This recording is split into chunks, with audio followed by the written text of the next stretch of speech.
தமிழ் மக்களுக்கு வணக்கம். தமிழக அரசியலில் இன்னைக்கு பரபரப்பாக பேசப்படுகின்ற விஷயம் என்னன்னா, மருத்துவர் ராமதாஸ் அவர்கள்.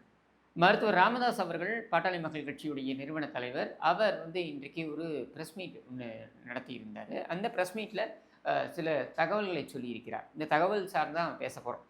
வழக்கமா மற்ற சேனல்கள்லாம் பேசுற மாரி நான் அவங்க குடும்பத்துக்குள்ள நடந்த பிரச்சனைகள் அப்படின்றதை எடுத்து, தனிப்பட்ட விஷயங்களை எடுத்து நான் அலசி ஆராயப் போவது இல்லை. ஏனென்றால் ஒரு குடும்பம் என்று வந்தால், அந்த குடும்பத்தில் எல்லா விதமான பிரச்சனைகளும் இருக்கத்தான் செய்யும்.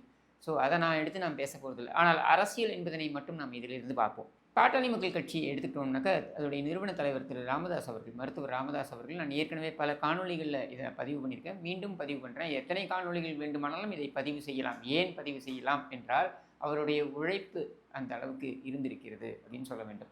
இன்றைக்கு ஒரு பழுத்த அரசியல்வாதியாக இருக்கக்கூடிய மருத்துவர் ராமதாஸ் அவர்களுடைய அரசியல் பயணம் என்பது அது அவ்வளவு சர்வசாதாரணமாக மிக எளிதாக இருந்த பயணம் கிடையாது. நாம் எல்லாமே நினைக்கலாம், ஒரு சாதி கட்சியை உருவாக்கி விட்டார் அல்லது ஒரு சாதி பின்னணியை கட்சியாக கொண்டு உருவாக்கி விட்டார் என்று. ஆனால் அவருடைய அரசியல் பயணம் அப்படி இருந்தது இல்லை. ஒரு குறிப்பிட்ட சமூகத்தைச் சேர்ந்தவர்கள் பொருளாதார ரீதியாகவும் மற்ற வகையிலும் பின்தங்கி இருக்கிறார்கள் அப்படின்ற நிலையில் அவர்களை மேம்படுத்த வேண்டும் என்கிற ஒரே நோக்கத்துடன் தான் அந்த அரசியல் பயணம் துவங்கியது. அதில் மாற்று கருத்தே இருக்க முடியாது. அதுவும் அது அவ்வளவு சர்வசாதாரணமாக அவர் கட்டமைக்கவில்லை. இன்றைக்கு நாம் பார்க்கக்கூடிய வன்னியர் சங்கமாக இருக்கட்டும், அல்லது இன்றைக்கு நாம் பார்க்கக்கூடிய பாட்டாளி மக்கள் கட்சியாக இருக்கட்டும், இதை ஒரே நாளில் திரு ராமதாஸ் அவர்கள் கட்டமைக்கவில்லை. கிராமம் கிராமமாக சென்று பரப்புரைகள் செய்து விழிப்புணர்வை ஏற்படுத்தி அவரே அவருடைய அறிக்கைகளை பார்த்தீங்கன்னாக்க குறிப்பிடுவார், ஊமை சனங்களுக்காகத்தான் நான் இந்த குரலை கொடுத்து கொண்டிருக்கிறேன் அப்படின்னு சொல்லிட்டு. ஏன்னா நீங்கள் தமிழக அரசியலை எடுத்து பார்த்தீர்கள் என்றால், அந்த சமூகத்து மக்கள், குறிப்பாக வன்னியர் சமூகத்து மக்களுக்கு அரசியல் பிரதிநிதித்துவம் அப்படின்றது பார்த்தீங்கன்னா மிக மிக குறைவாக இருந்திருக்கிறது. டிஸ்ப்ரப்போர்ஷனட் என்று சொல்வோம். அதாவது அவருடைய மக்கள் தொகை அந்த எண்ணிக்கைக்கும் அரசியல் பிரதிநிதித்துவம் அப்படின்றதற்கும் மிகப்பெரிய ஒரு டிஃபரன்ஸ் இருந்தது. காமராஜர் ஆட்சி காலத்திலிருந்து நான் சொல்கிறேன். அப்போது அதை சரி செய்ய வேண்டும். அது மட்டும் இல்லாமல் பிற்படுத்தப்பட்ட வகுப்பு, சரி வன்னியர் மக்கள் மட்டும் கிடையாது, இதர பிற்பட்ட வகுப்பை சேர்ந்த அனைத்து மக்களுக்குமான உரிமை குரலாக திரு ராமதாஸ் அவர்களுடைய குரல் இருந்தது என்று சொன்னால் அது மிகையாகாது.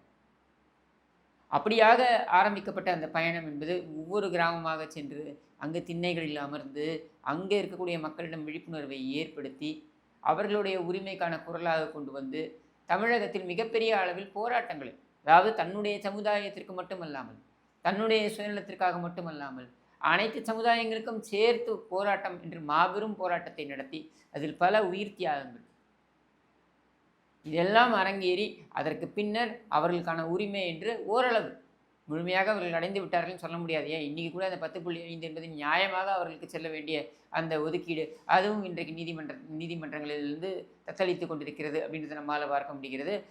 அது அனைத்து அண்ணா திராவிட முன்னேற்ற கழகம், முக்கியமாக திரு எடப்பாடி பழனிசாமி அவர்கள் எடுத்த துணிச்சலான முடிவு.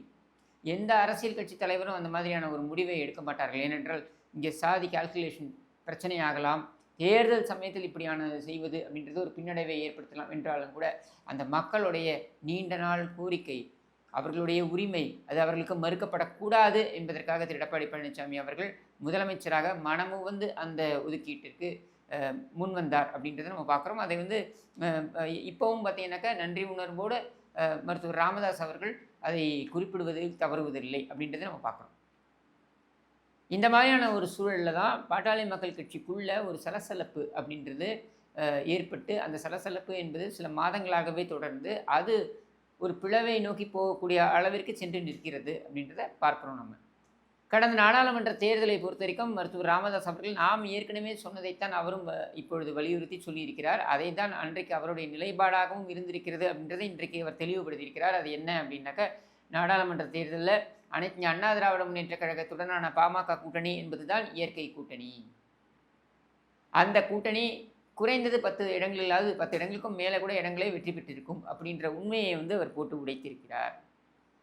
ஆனால் அந்த கூட்டணியில் பாமக இடம்பெறாமல் போனது பாமகவுக்கு தான் ஒரு பின்னடைவை ஏற்படுத்தியது. அதிமுகவை விட அதிகமாக. அதிமுக எண்ணிக்கை அளவில் சீட்டுகளை வெல்ல முடியாமல் போயிருக்கலாம்.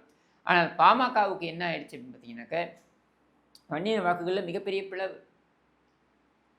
ஒரு கணிசமான சதவீதம் அதிமுகவை நோக்கி சென்றது அப்படின்றத நம்ம கடந்த தேர்தலில் பார்த்தோம் வட தமிழகத்தில். இது வந்து அரசியல் ரீதியாக சின்னம் ஒதுக்குவது அப்படின்றதுலையும் ஒரு பின்னடைவை ஏற்படுத்தியது. நாங்கள் அதிமுகவுடன் சென்றிருந்தால் எங்களுக்கு அந்த சின்னம், மாம்பழ சின்னம் என்பது எங்களுக்கு பிரச்சனை இல்லாமல் கிடைத்திருக்கும் அப்படின்றது தான் அவருடைய நிலைப்பாடு, கூற்று. அது மட்டும் இல்லாமல் நாங்கள் 3லிருந்து 4 நாடாளுமன்ற உறுப்பினர்களை நாங்கள் வந்து பெற்றிருப்போம் அப்படின்றது தான் அவருடைய நிலைப்பாடு. அடுத்து அவர் என்ன சொல்கிறார் அப்படின்னா, தனிப்பட்ட விதத்தில் சில விஷயங்களை பேசுகிறார், அதுக்குள்ளே நம்ம போக வேண்டாம். அரசியலை பொறுத்த வரைக்கும் அவர் என்ன சொல்கிறார் என்றால், பாமக பாட்டாளி மக்கள் கட்சி என்பது நான் நிறுவன தலைவர், எனக்கான உரிய மரியாதை இருக்க வேண்டும். அதே சமயம் அன்புமணியை நான் முழுவதுமாக ஒதுக்குகிறேனா என்றால் இல்லை, அவர் சில தவறுகளை செய்திருக்கிறார், அந்த தவறுகளை அவர் திருத்திக் கொள்ள வேண்டும் அப்படின்னு பொருள்பட தான் பேசியிருக்கிறார். அடுத்து என்ன சொல்கிறாருனாக்கா, நான் தலைவர் என்று பிரகடனப்படுத்தி விட்டேன், அன்புமணி செயல் தலைவராக செயல்படட்டும், தமிழகம் முழுவதும் சுற்றி வரட்டும், அதுக்கு நான் எந்த தடையும் விதிக்க போகிறதில்லை, ஆனால் தான் செயல் தலைவர் தான் என்கிற அந்த பொறுப்பை ஏற்றுக்கொள்ளட்டும், தான் தலைவர் என்று அடம்பிடிக்கக்கூடாது என்று பொருள்பட திட்டவட்டமாக அதையும் பதிவு செய்கிறார். அதிமுக பாமக இயற்கை கூட்டணி அப்படின்றத மீண்டும் மீண்டும் வலியுறுத்துவதன் பேரில் மருத்துவர் ராமதாஸ் அவர்கள் நிறுவ நினைப்பது என்ன அப்படின்றது நாம் புரிந்து கொள்ள முடிகிறது என்றால், வருகின்ற சட்டமன்ற தேர்தலில் அதிமுகவுடன் கூட்டணி வைக்க வேண்டும் என்பதுதான் அவருடைய எண்ண ஓட்டமாக இருக்கிறது. பாமக அதிமுக கூட்டணி கண்டிப்பாக அமைய வேண்டும் என்பதுதான் அவருடைய எண்ண ஓட்டமாக இருக்கிறது. இந்த கூட்டணி இப்போ தேசிய ஜனநாயக கூட்டணியில் பாமக இருக்கிறதா இல்லையா அப்படின்ற கேள்விகள் நிறைய இருக்குது. அது மட்டும் இல்லாமல் தேசிய ஜனநாயக கூட்டணியில் அதிமுக இப்பொழுது சேர்ந்து விட்ட நிலையில் அதிமுக தலைமையில் தமிழ்நாட்டில் அந்த கூட்டணி தேர்தலை எதிர்கொள்ளும் என்பதனை பாரதிய ஜனதாவுடைய மூத்த தலைவர் திரு அமித்ஷா அவர்கள் அறிவித்து விட்ட நிலையில், எப்படி மத்தியில் மோடி பிரதமர் வேட்பாளர் என்று நாம் முன்னிறுத்தியிருக்கிறோமோ அதே போல் மாநிலத்தில் திரு எடப்பாடி பழனிசாமி அவர்கள் தான் முதலமைச்சர் வேட்பாளர் என்பதனையும் அறிவித்து விட்ட நிலையில் பாமக இதில் சேரப்போகிறதா அப்படின்ற கேள்விதான் வருகிறது. சேர வேண்டும் அப்படின்றதான் நம்முடைய எதிர்பார்ப்பும். ஏனென்றால் திமுக நாம் ஏற்கனவே வலியுறுத்தியது போல திமுக எதிர்ப்பு வாக்குகள் அனைத்துமே ஒரே குடையின் கீழ் வர வேண்டும். இன்றைக்கு பாமகவில் நடக்கக்கூடிய விஷயங்கள் என்பது அவர்களுடைய குடும்பத்திற்குள் நடக்கக்கூடிய விஷயமாக இருக்கட்டும், அல்லது பாமகவிலேயே அதிகார மோதலாக இருக்கட்டும், அல்லது அவர்களுக்குள் இருக்கக்கூடிய அந்த ஒவ்வொரு யார் தலைமையாக இருக்கிறது, நான் இருக்கிறதா நீ இருக்கிறதா என்கிற அந்த விஷயமாக இருக்கட்டும், இதெல்லாம் அவர்களுக்குள்ளாக தீர்த்து கொள்வார்கள் அப்படின்ற நம்பிக்கையும் நமக்கு இருக்கு. ஏன்னா தெளிவுபடுத்தி விட்டார் ராமதாஸ் அவர்கள். அன்புமணி அவர்களே பார்த்தீங்கன்னா ஒரு 2-3 தினங்களுக்கு முன்னர் நடந்த ஒரு கூட்டத்தில் திரு மருத்துவர் ராமதாஸ் ஐயா அவர்கள் தான் நம்முடைய வழிகாட்டி அப்படின்றதையும் வந்து அவர் உறக்க சொல்லியிருக்கிறார். அப்படி இருக்கின்ற நிலையில் இந்த தலைவர் செயல் தலைவர் அப்படின்ற ஒரு விவகாரத்தை வைத்து ஒரு கட்சியை பிளவு அளவுக்கு கொண்டு செல்ல மாட்டார்கள் அப்படின்னு தான் நாம் நம்புகிறோம். அப்படி நடக்கின்ற பட்சத்தில் அதிமுகவுடைய கூட்டணியில், அதாவது தேசிய ஜனநாயக கூட்டணியில், அதிமுக தலைமையிலான அந்த கூட்டணியில் பாமகவும் இடம்பெறும் அப்படின்ற ஒரு எதிர்பார்ப்பும் இருக்கிறது. இதில் இன்னொன்று நம்ம பார்க்க வேண்டியது என்னென்னா, அரசியல் ரீதியாக நாடாளுமன்ற தேர்தல், அந்த தேர்தலுக்கு பின்னர் வரக்கூடிய முக்கியமான தேர்தல் எது அப்படின்னு பார்த்தீங்கன்னா மாநிலங்களவை தேர்தல். இந்த மாநிலங்களவை தேர்தலில் 2 இடங்கள் வந்து அதிமுக வசம் இருக்கிறது. அதாவது அதிமுக தேர்வு செய்ய முடியும் என்கிற நிலையில் திமுக தங்களுடைய 4 உறுப்பினர்கள் யார் அப்படின்றத அறிவித்து விட்ட நிலையில் அதிமுக கூட்டணி கட்சிகளுக்கு அந்த இடங்களை விட்டுக் கொடுக்க போகிறதா அல்லது அதிமுகவே அதில் போட்டியிடப் போகிறதா அப்படின்ற கேள்வி இருக்கிறது. நமக்கு வரக்கூடிய தகவல்கள் அதிமுக அந்த 2 தொகுதியிலுமே தனக்காக தன்னுடைய கட்சிக்காக தக்க வைத்துக் கொள்ளும். கூட்டணி கட்சிகளுக்கு ஏற்கனவே வாக்குறுதிகள் கொடுத்தது போல ஜி.கே. வாசன் அவர்களுக்கு கொடுத்த வாக்குறுதியை நிறைவேற்றியிருக்கிறார் திரு எடப்பாடி பழனிசாமி அவர்கள். அன்புமணி அவர்களுக்கு கொடுத்த வாக்குறுதியையும் நிறைவேற்றியிருக்கிறார் என்கிற நிலையில் 2026 சட்டமன்ற தேர்தலுக்கு பின்னர் அந்த ஆண்டு இருக்கக்கூடிய மாநிலங்களவை தேர்தல் வருது இல்லையா, அதில் கணிசமான இடங்கள் அதிமுக வெற்றி பெறுவதற்கான வாய்ப்பு இருக்கும் என்கிற சூழலில் அப்பொழுது வரக்கூடிய மாநிலங்களவை உறுப்பினர்கள் அந்த தேர்தலில் வாய்ப்புகள் கூட்டணி கட்சிகளுக்கு வழங்கப்படும் என்ற உத்தரவாதம் வேண்டுமானால் கொடுக்கப்படலாம் அப்படின்ற ஒரு சூழல் தான் இருக்குது. எனவே நீண்ட நாட்களாக, அதாவது பல மாதங்களாக இங்கே பிரச்சனையாக பேசி வரப்பட்ட அன்புமணி மருத்துவர் ராமதாஸ் அவர்களுடைய அந்த சண்டை அது வந்து இப்போ கிளைமேக்ஸை நெருங்கி விட்டது. இப்பொழுது நீ ஆங்கிலத்தில் சொல்ல வேண்டுமென்றால் ball is in the court of Anbumani. மருத்துவர் ராமதாஸ் அவர்கள் அவர் தரப்பு நிலைப்பாட்டை தெளிவுபடுத்தி விட்டார்.